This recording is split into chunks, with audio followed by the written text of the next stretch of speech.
In the summer of 1715, the Palace of Versailles stood as the beating heart of Europe's greatest monarchy. The fountain still danced in the gardens, gilded halls still glittered beneath candlelight, and courtiers whispered of their eternal son king, Louis XIV.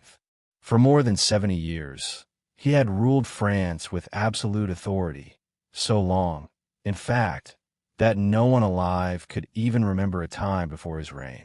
But behind the shimmering mirrors and golden walls, the great king's body was betraying him. He was 76 years old, ancient by the standards of his age, and the slow creep of death had begun its final march. For decades, Louis had been worshipped almost like a god. The court trembled before him. Nobles bowed as if before a living deity, and his very presence was considered the axis on which France itself revolved. But in these final months, the God King became mortal again. His leg throbbed with unbearable pain, the flesh blackened and rotting, and physicians hovered helplessly with their leeches and potions, unable to cure what no science of the age could stop. Still, in those first days of decline, the court clung to denial. At Versailles, the rituals of grandeur carried on as usual. Dinners were served with trumpets and pageantry, nobles schemed in candlelit salons, and gossip drifted down endless marble corridors. But beneath the glitter lay a suffocating fear. France's most powerful king, the man who had once crushed armies and dictated the fate of nations, was dying. Whispers spread among servants and courtiers alike.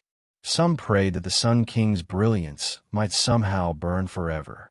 Others, bolder in their thoughts, secretly longed for his death, weary of a reign that had lasted their entire lives. The irony was inescapable.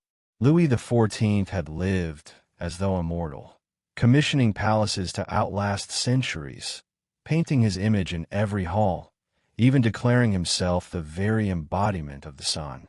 Yet as the summer of 1715 darkened into autumn, he found himself trapped by a truth he had spent a lifetime denying. The sun must set, and when it set for Louis, it would do so in agony, in humiliation, and in front of a court that could not look away.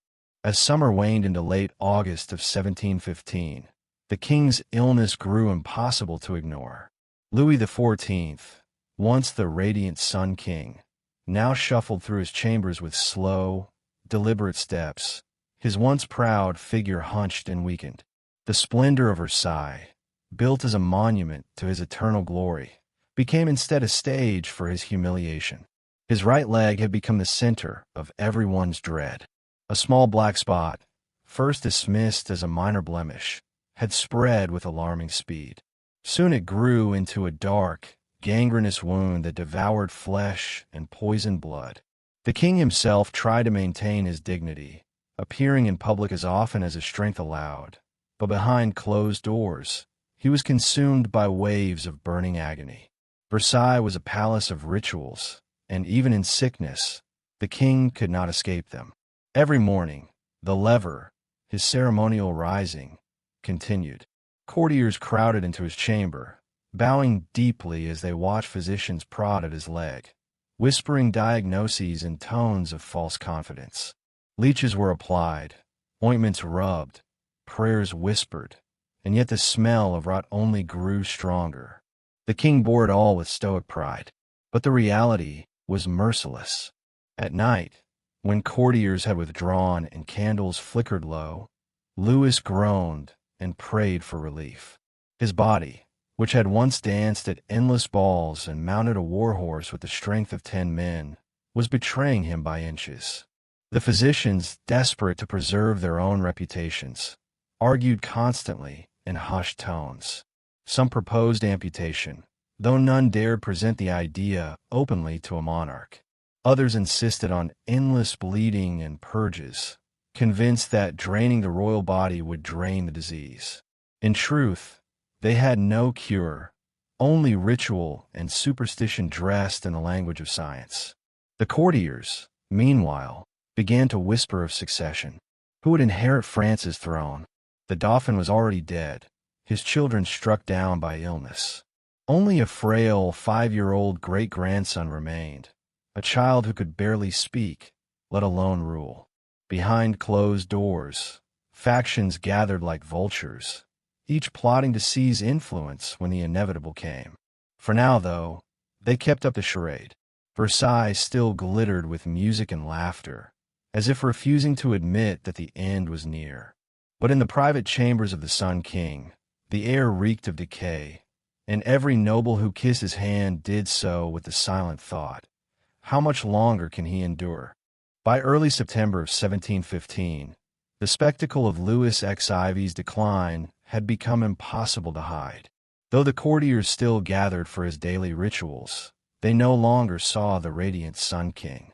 Instead, they beheld a man ravaged by disease, fighting to cling to the image of majesty he had so carefully crafted over a lifetime. The king, ever conscious of appearances, insisted on continuing his public audiences, even as his leg withered beneath layers of bandages. He would sit upon his gilded chair in the grand chamber, the light from the windows casting long shadows over his hollowed face. With every movement, he winced, but he forced a faint smile, as if daring his court to believe he remained unbroken. Yet the courtiers were not deceived. Behind their practiced bows and murmured praises, they saw the truth. Their king was dying before their eyes. Some masked their unease with exaggerated shows of loyalty, bowing lower, speaking louder of his greatness. Others looked on in quiet dread, calculating how soon the throne might fall vacant. The king himself seemed aware of his condition, though he refused to admit it openly. When asked about his health, he dismissed the questions with a wave of his hand, declaring, "It is nothing, only the years weighing heavily." But in the stillness of the night, when only priests and physicians stood at his side, he groaned with pain so sharp it shook even the most hardened man. Versailles, a palace built to embody eternal glory, became a house of mourning in all but name. The air was thick with incense and whispers, the sound of distant prayers mingling with the rustle of silk as nobles tiptoed down corridors. Behind closed doors, speculation spread like wildfire. Would France endure another century of chaos, as it had after past successions? Would rival factions tear the kingdom apart before the child heir could even sit upon the throne?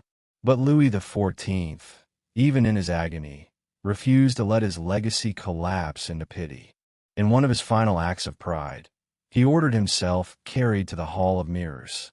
There, before hundreds of courtiers, he appeared in full regalia, diamonds glittering at his chest, his long wig carefully arranged, and his crown placed upon his frail head. His face was ghostly pale, his eyes hollow, but the moment was unmistakable, a king refusing to die in obscurity. The courtiers gasped, some in awe, others in fear.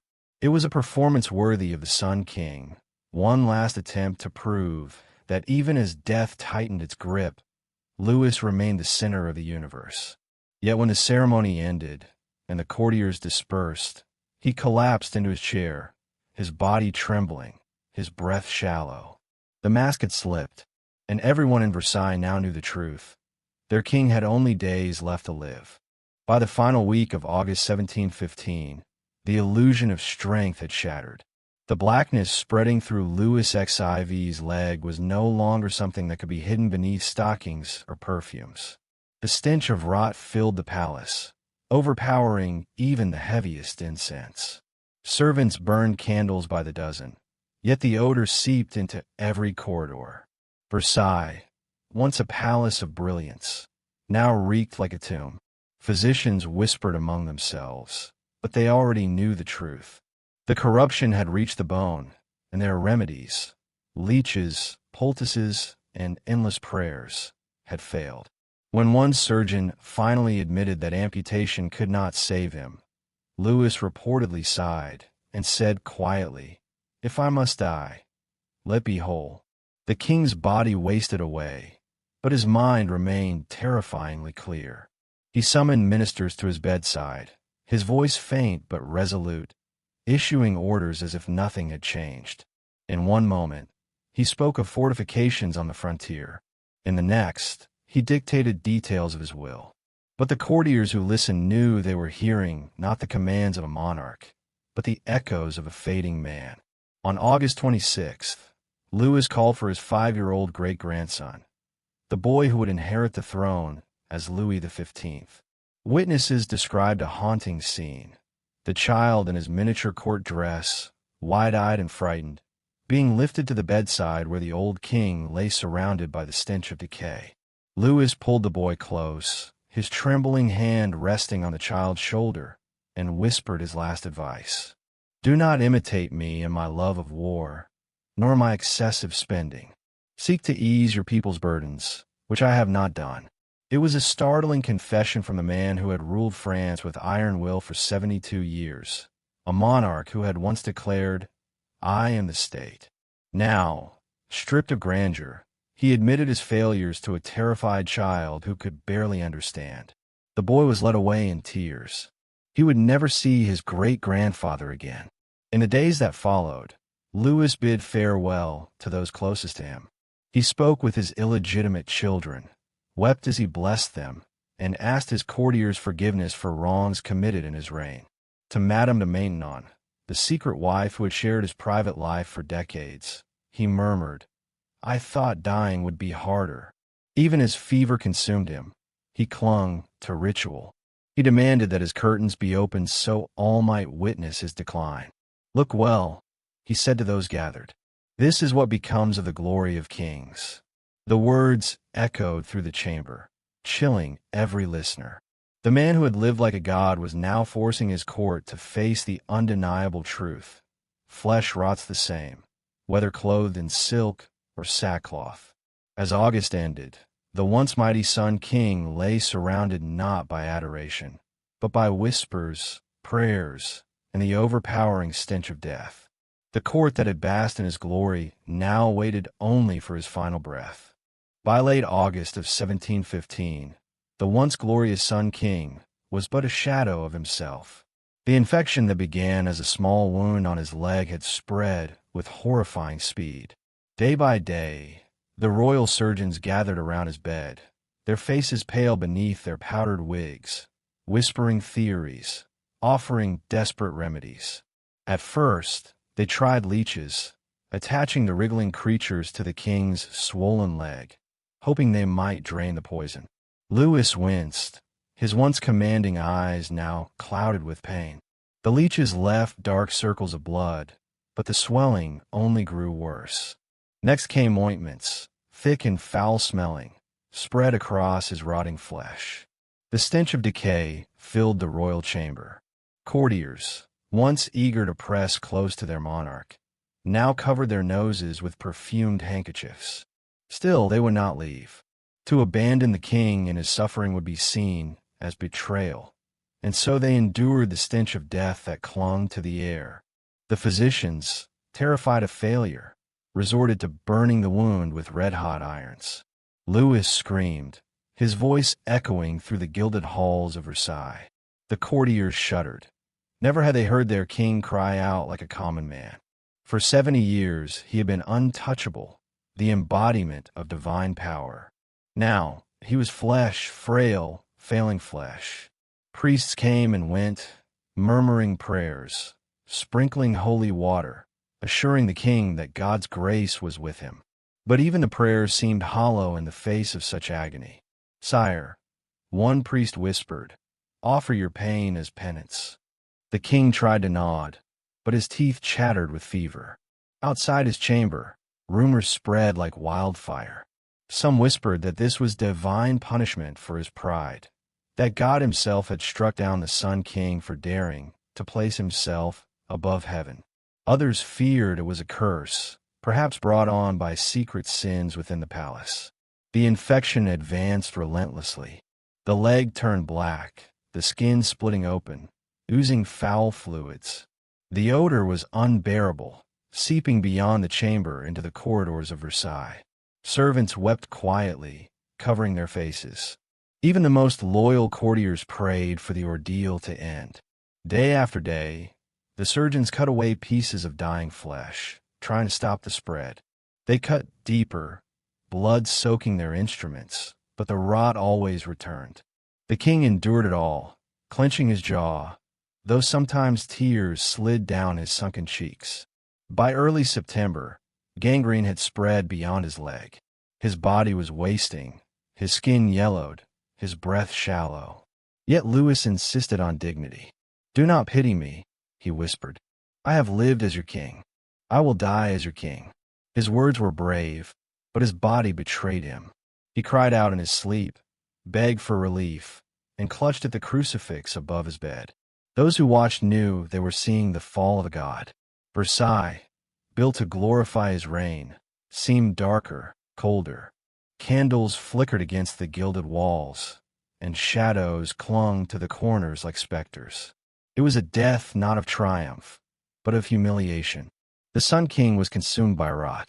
France's most powerful monarch, the man who had ruled longer than any king in European history, was undone not by armies or assassins, but by infection, by the frailty of mortal flesh. By the first days of September 1715, it was clear to everyone at Versailles that the end was near. The once mighty Sun King, who had ruled France for 70 years, lay broken and gaunt in his vast golden chamber. His face, once round and ruddy with vitality, was now drawn and hollow, his lips cracked, his voice a hoarse whisper. His body, ravaged by infection, was wasting away before the eyes of his court. The atmosphere inside the palace was suffocating. The smell of decay clung to every curtain, every gilded panel of the king's chamber. Courtiers shuffled silently in and out, afraid to speak too loudly, afraid to disturb the slow march of death that filled the air. Even the grand halls of Versailles seemed dimmer, as though the very walls mourned their master. Louis, in moments of clarity, spoke of his own fate. He gathered his strength one evening, summoning his young great-grandson, the Dauphin, who was not yet 5 years old. The child stood nervously at the foot of the bed, guided by tutors and priests. With a trembling hand, the king reached out and touched the boy's head. His voice, though weak, carried the weight of a dynasty. "Do not imitate me in my taste for building and for war. Be a peaceful king. Let your people live." Those words shocked many at court. For decades, Louis had poured his soul into palaces, gardens, and endless wars. Yet in his dying moments, he confessed regret. It was as if, staring into the abyss, the Sun King finally understood the burden he had placed on France. As the days passed, his suffering deepened. He could no longer eat, and his body was racked by fever. Priests administered the last sacraments, their Latin prayers echoing through the chamber. Holy relics were brought in and pressed against his skin. His confessor whispered of forgiveness, urging him to repent, while courtiers watched with trembling hands, some secretly wondering how long the king could endure. But Louis remained lucid, his pride intact. He called for his attendants and ordered them not to weep in front of him. "Why should you cry?" he murmured. "Did you think I would live forever? I am but a man." His words, spoken softly, struck the courtiers like thunder. For decades they had treated him as divine, and now he himself was reminding them of his humanity. On the night of September 1st, 1715, candles burned low around his bed. The air was heavy, the chamber silent except for the labored sound of the king's breathing. Physicians hovered helplessly, priests prayed more urgently, and courtiers pressed close, desperate to be present for the final breath of the monarch who had defined their world. As dawn approached, Louis gathered the last of his strength. He looked around at the sea of faces, the powdered wigs, the glittering jewels, the fearful eyes. And then, with a faint smile, he whispered his final words. "Je m'en vais, mais l'état demeure." I am going, but the state will remain. With that, the Sun King closed his eyes. His breath faltered, then stopped. After 70 years of ruling France, the most powerful king in Europe was gone. A wail rose in the chamber. Some courtiers collapsed to their knees, others fled the room in tears. Priests crossed themselves, their voices rising in prayer. The child heir was carried away in silence, too young to understand that the fate of France now rested upon his shoulders. Outside the palace, bells began to toll. Across France, the news spread swiftly. The Sun King was dead. Farmers in their fields, soldiers in their garrisons, priests in their chapels, all paused, stunned by the enormity of the moment. Love him or hate him, Louis XIV had been a constant presence for generations. Now the world would move on without him. Versailles itself seemed to exhale. The grand palace, once alive with music, feasts, and endless rituals of power, now echoed with sorrow. The man who had created it, who had ruled like a god upon earth, had been reduced to silence. The death of Louis XIV was not a noble passing, not a serene departure. It was grotesque, agonizing, humiliating. Yet in his final words, he offered France something beyond himself, a reminder that kings may die, but the kingdom endures. The death of Louis XIV did not simply mark the passing of a man. It marked the end of an era. For 70 years he had dominated France, not only as its king, but as its very identity. He had called himself l'état, c'est moi, I am the state, and for much of his reign, it had been true. His death left behind a kingdom both awestruck and burdened by his legacy. At Versailles, the grief was immediate but carefully choreographed. The Sun King's body was embalmed and placed upon a gilded bier. Courtiers dressed in black filed past, bowing one last time to the man they had worshipped like a god. Priests intoned solemn chants, their voices echoing through the marble halls. Yet behind the tears, there was also relief that the long, drawn-out agony was finally over. Across France, reactions were mixed. For peasants who had lived under crushing taxes, who had watched their sons march off to endless wars, the king's death felt less like a tragedy and more like the lifting of shadow. But for many nobles and ministers, it was a moment of deep uncertainty. Without Louis, what would become of the kingdom he had so tightly controlled? The boy who inherited the crown, Louis XV, just 5 years old, could not possibly fill the void. His regency would be guided by Philippe, Duke of Orleans, a man whose reputation for debauchery and intrigue was well known. For a kingdom accustomed to the absolute authority of the Sun King, this sudden shift into weaker hands brought unease. Yet Louis XIV's influence did not die with him. Versailles remained the beating heart of French power, its gilded corridors a symbol of his grandeur. His wars, though costly, had expanded France's prestige. His patronage of the arts had reshaped culture, from theater and music to architecture and fashion. Even in death, he dictated the rhythms of Europe. But his legacy was double-edged. The Sun King left France in staggering debt, its treasury drained by decades of war and lavish construction. His rigid control over religion had deepened divisions, driving Protestants into exile and sowing seeds of discontent. His glorification of monarchy, his insistence that the king was above all, would echo into the future, and eventually, into the French Revolution itself. In the years after his death, many whispered that Louis had lived too long, that his reign, stretched beyond nature's limits, had suffocated the kingdom as much as it had defined it. The grandeur of Versailles was undeniable, but so too were the cracks it concealed: poverty, hunger, resentment. And yet, centuries later, the image of Louis XIV still burns bright. His golden halls, his elaborate court rituals, his sheer audacity in calling himself the sun, all of it remains etched in history. Few monarchs have ever embodied their age so completely. Few deaths have ever carried such symbolism.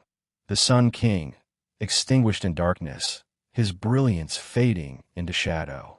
The horrific death of Louis XIV was not just the end of a king. It was the closing act of a theater he himself had built, a theater of power, spectacle, and absolute rule.